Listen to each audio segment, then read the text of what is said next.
Now on Coast TV News. Rental rule showdown. We gathered 1,327 signatures to bring this to referendum. Ocean City looks ahead to the polls tomorrow, how the outcome could reshape property rights. Gate debate. I think it's an artificial security. Lewis moves to block gated communities for good, while locals think it's a marketing strategy. College Park lane fix. It's really a rough area. What new safety changes are coming to a busy stretch in Georgetown? This is Coast TV News at 6. Protect OC property rights. Those are the words on signs out in people's yards in Ocean City. Good evening. I'm Madeline Overturf. And I'm Charlie Sakaitis. Welcome to our News at 6. We begin tonight with a special election just hours away in Ocean City. The Ocean City Council recently added new rules to short-term rentals in residential areas and mobile home areas, adding a minimum length of stay. But after enough people gathered signatures saying these rules are unfair to owners, those new rules are on pause, and now it's going to a vote. Coast TV News reporter Kevin Zappé live in Ocean City. Kevin, according to certain homeowners, those new rules will restrict owners' rights looking to rent their homes. Maddie, if these new rules are approved, then there's going to be a 5-night minimum length of stay for those short-term rentals in residential areas and mobile homes. And by 2027, that minimum stay would be increased to 31 days. Ocean City neighbors are getting ready to vote. Keep spreading the word.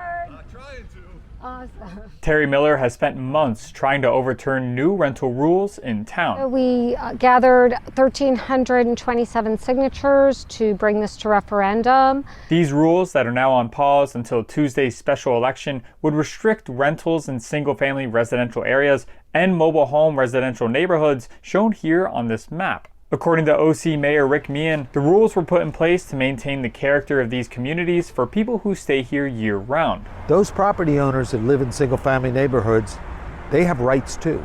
And they have rights to the enjoyment and the peace and quiet of their neighborhood. That's why they purchased there, so that they could enjoy those rights. But Miller argues these rules take away owners' rights and are unfair due to duplexes and townhouses in the area having different rules. If these rentals are so detrimental that we have to ban them and we have to take people's property rights, how can we carve out somebody because they're not a single-family home? Meehan says it's because the duplexes and townhouses are grandfathered in. There are some non-conforming properties in those R1 neighborhoods that are multifamily and were there before it was zoned R1. With people for and against the rental rule changes, it is now up to the registered Ocean City voters to make the final call.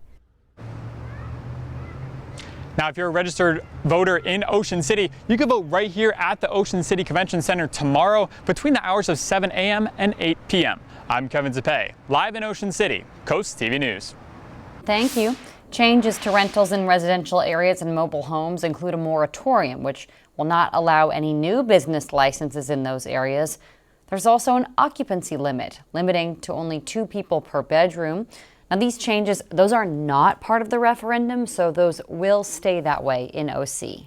And this brings us to our Coast TV poll. We want to know, what do you think? Let's take a look and see how you feel about these referendum options. Let's take a look here. 43% say they think Ocean City should relax the limits on short-term rentals in neighborhoods. 32% though say ban them by 2027. 20% like the 5-night rule, and 5% say maybe case by case here. Now, if you want to go vote in this, easy to do. Go to coasttv.com or use our mobile app. We will show you updated results on Coast TV News at 11. Safety changes could be coming to College Park Lane in Georgetown. This after DelDOT requested the updates as part of the Hazard Elimination Program. Now, if you don't know what that is, it identifies high crash locations and makes safety recommendations. Coast TV News reporter Zakiya Jennings is live in Georgetown. Zakiya, these changes come after multiple rear-end crashes. Charlie, I am trying my best here to turn onto College Park Lane to get onto Route 113, but I want you to take a look at this here. This stop sign that I'm at, there are often homeless people either sitting on the curb or standing here. And locals say this is a tricky area to navigate, but even trickier with homeless individuals standing near stop signs. Getting ready to take that left now onto College Park Lane. Locals say, this one man says he's sad that there are homeless people out here, but he's more concerned about their safety. There's been a lot of people that have passed away just trying to walk across this highway all the time. I think this highway's claimed a lot of lives this year alone. Gene Dvornik says the plan designed is still awaiting final approval, could be approved, and implementation could be started by early the fall of this year. Live in Georgetown, Zakia Jennings, Coast TV News. Millsboro leaders say they're working with DelDOT to get multiple Route 24 projects up to speed. Those projects include lowering the speed limit along a portion of the road and setting up 2 more intersections, a 4-way stop at Delaware Avenue, and a light at the entrance to the Plantation Lakes community. Neighbors tell us with all of the congestion on the road, something needs to be done. Traffic backed up from Plantation Lakes all the way down 20 to Wawa. Then you have people that, they're blocking intersections. They're not allowing people to get through. I've witnessed multiple accidents just sitting here. Town leaders say they plan to meet with DelDOT in the coming weeks. Let's go ahead and take a live look outside into Ocean City.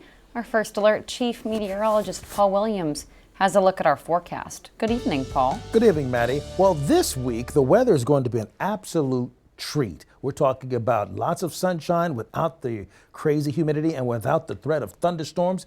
We're shaping up to really enjoy. So whatever you do, whatever plans you have this week, do them. Okay? Just do them.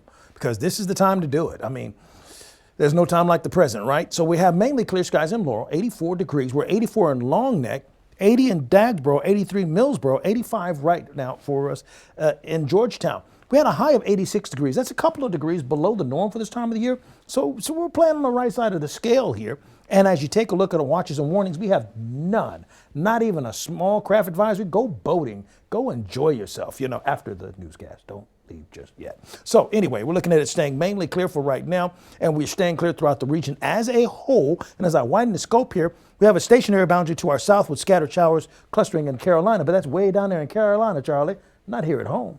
Thank you, Paul. Delaware State Police have identified the man found dead inside a parked SUV on Olive Avenue in Rehoboth back in June. You might remember this story. Police say 85-year-old Lewis Johnson of Reston, Virginia, in Fairfax County, died of natural causes. Listen to the details. They say a family member drove Johnson to Olive Avenue in Rehoboth last month following his death. Troopers say there are no pending criminal charges, and this case has been closed. Plans for 2 major hotels in Rehoboth Beach are heading to a public hearing this week. The first is the Atlantic Crown Hotel, which would be built next to the Sands Hotel on Baltimore Avenue. Right now, it's planned to have 55 rooms, 42 basement parking spaces, and 15 additional outside spaces. And also at that public hearing, continued discussions on the Bellhaven Hotel will take place. That project is set to be built right on Rehoboth Avenue, fronting the boardwalk. The plans include 105 hotel rooms, an underground parking garage, ground level retail shops, and more. The city's planning commission will hold public hearings for both those hotel plans this Thursday at 1:30 p.m. at the Rehoboth Beach City Hall. New at 6, the new traffic light at the intersection of Mulberry Street and Route 16 in Milton is officially up and running. DelDOT installed the light June 26th, but it wasn't turned on until today. This comes after recent deadly accidents at the intersection. Oak Orchard drivers, part of Chief Road is closing due to utility work and a new pipe there. The agency says the work will begin Monday the 28th, so a week from today, through Thursday, weather permitting. Detours will be in place. And we have more news to get to this evening. We do. A pair of local Little League softball teams continue their journey up in Bristol, Connecticut. Find out if either team picked up a win today. And we're going to enjoy some brilliant beach sunshine. Well, that stupid humidity we dealt with last week. More on that coming up. But first, a gate debate in a city with none. Lewis Council hoping to make the ban official. Some agree. We're back in just 60 seconds. This is Coast TV News at 6. The first town in the first state, many locals have strong opinions about preserving or changing the character in Lewis. The city is now considering prohibiting gates on private and city streets within municipal limits. Coast TV News reporter Emma Aiken is live in Lewis. Emma, the rule wouldn't affect the current landscape of Lewis. Maddie and Charlie, I'm in a neighborhood here in Lewis, and this is pretty typical for the area. This is a non-gated community, and to our knowledge, there are no current gated community within Lewis city limits, which is why one member of the Planning Commission tells us this is more about the future. Driving through a neighborhood in Lewis. It's possible anywhere in the area because there are no gated communities within city limits, according to a member of the Planning Commission. The City Council wants it to stay that way. They're debating making no gates an established rule in the city code. Local Stan Wright hopes the city does make it official. I don't see where there'll ever be a need for a gated community based on the way the town's currently configured and where you're going to put a gated community. I don't see that being any need for a gated community to stop any type of traffic flow. The city did not provide a reason for this proposed code change, but one member of the Planning Commission says he believes it's based on past developers proposing gates along with their communities, and to stop that from happening in the future. For example, in a proposed 13-lot development called White's Pond Preserve, the City Council denied the developer's request for a gate on the road back in January. Carol Conroy thinks gates just aren't a piece that fit into the Lewis puzzle. It means that you're supposed to be, quote, exclusive.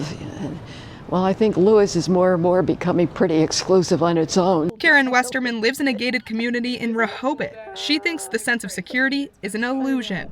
I believe that it is a marketing strategy that the community uses to sell the homes and offer security with those gates. The first town in the first state, and maybe soon with officially no gates.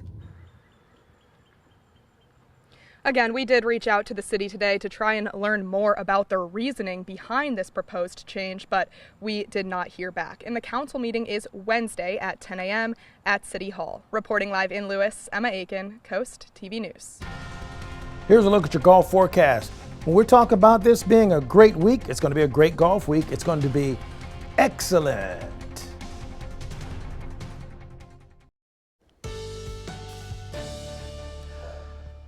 Well, this time I'm going to speak of the weather as a very cooperative entity of your entire plan of doing whatever it is you have to do this entire week. This is the week. Don't waste it, okay? I'm telling you up front, this kind of weather is gorgeous, perfect, not humid, no stormy weather. I'm telling you the punchline before we go through the rest of this joke. You know what I'm saying? So enjoy it, make plans, enjoy it, enjoy it, enjoy it. Because by this weekend, not so good. So here we go. Ocean City, 78 degrees. Right now, we'll drop to 75, mainly staying clear. We're at about 83 degrees right now in Milton. Same holds true for us in Millsboro, 84 Gumboro, 84 in Seaford, as well as Laurel. Well, it just changed to 83. But take a look at the dew point temperatures. Listen, last week we had dew point temperatures in the upper 70s to even 80 degrees. Now we're at 62, 65, and typically that would be a humid day. But since we've been through all of that last week, this is nothing. We're made in the shade right now. The muggy meter is our friend this time around. We're just humid, okay? We're not going to go to that miserable place until we get to Friday going into Saturday. So that's why I said at the very beginning, enjoy Tuesday, Wednesday, Thursday, Friday. But by Saturday, we're back to that same old song again. We are clear for right now. Limited cloud cover for us right now. We really don't have one particular complex entity that's close to us or a weather maker or changer. So with that being the case, even for tonight, we're expecting partly cloudy skies for the fair weather tonight. Fair weather at the fair tonight. That's what I'm trying to say. Mild and just nice. I mean, just nice. 81 Ocean City, 86 Georgetown. Our expectations for tomorrow, we start off with sunshine. By lunchtime, we'll see a few clouds begin to kind of slowly weave its way into our area. But prior to that, we're going to warm to only 82 degrees in Lewis and Rehoboth, for example, 84 in Cambridge, 84 in Vienna, and 83 in Berlin. Along the coast, everybody's going to stay in the low to mid 80s. 85 is about as much damage as we'll have from a thermodynamic standpoint, so to speak. Well, that's just how warm we'll get. Tuesday morning, we start off in the 60s and 70s, into the low 80s for the region as a whole. We'll start off in the 60s on Wednesday. We may catch a random sprinkle, okay, in Del Mar at 3:30. But by 3:45, it's out of here. So we're not really sweating it, because our chances of rain hold off until we get to really Saturday going into next weekend. Because you see, Thursday we're clear, Friday we're pretty much clear. Saturday we see a smidgen of some rain, but that's iffy at best. So tonight, 69 and clear and cool. Tomorrow, 82. Wednesday, 83, just a tad warmer. And then here's a look at your 7-day forecast. Tell you what, just enjoy Tuesday, Wednesday, Thursday. Try to enjoy Friday, because Saturday and Sunday, I'm not guaranteeing it's going to be a dry situation. I got you, Paul. Thank you. Well, hey, the Little League Softball Mid-Atlantic Regional Tournament is happening right now. The Delmarva Sports Network is in Bristol covering Maryland's Del Mar team and Delaware's Camden, Wyoming squad. It's all brought to you by Preston Automotive, so we'll have live updates on the DSN app, website, and social media. The Delmarva Sports Network from the Wawa Studios. An exciting week in Little League Softball continued today in Bristol, Connecticut. The Mid-Atlantic Regional Tournament continued for Delaware, while Maryland's squad had the day off. Let's start with that Maryland squad represented by Del Mar. The team had an off day after falling in their first game of the tournament 7-0 against Pennsylvania. The team held a practice this morning in preparation for their game tomorrow at 1 p.m. If they win tomorrow, then their journey will continue, but a loss would end the season. They will play the loser of today's Delaware versus New Jersey game. And speaking of that Delaware squad, the group from Camden, Wyoming came from behind to beat New Jersey 6-5, advancing themselves to the semifinals. Delaware put up 5 runs in the 6th and final inning to come back and win it. With the victory, they'll take on Pennsylvania on Wednesday at 4 p.m. with a trip to Friday's championship game on the line. And make sure to tune in to the final score tonight at 10:30 p.m. for full highlights of today's softball action for Camden, Wyoming. That'll do it for sports. Have a great night, everyone. Soaring Over the Shore is sponsored by Morse Roofing and Siding. Built to commemorate the first European settlement in Delaware, the Zwannendale Museum is a showcase of what makes up the first town in the first state, then and now. In 1631, the Dutch called Lewis Zwannendale, or Valley of the Swans. Their intent was to make this coastal town a whaling station, tobacco farm, and a venue for fur trading with Native Americans. Zwannendale has evolved, becoming the British Lewis, but this museum is designed off a town hall in the Netherlands, commemorating that rich European history. Inside, you'll learn about Lewis's military history, social changes, and maritime expertise, and sometimes maritime flops, like a shipwreck at the Roosevelt Inlet. That's one of the exhibits on the new Delaware Digital History Museum online. Once open, the museum is free, and even if you don't step inside, it's an old-timey welcome to the first town in the first state. In Milford, we're at 86 degrees right now, and we're expecting to fall by 10 degrees by 10 o'clock.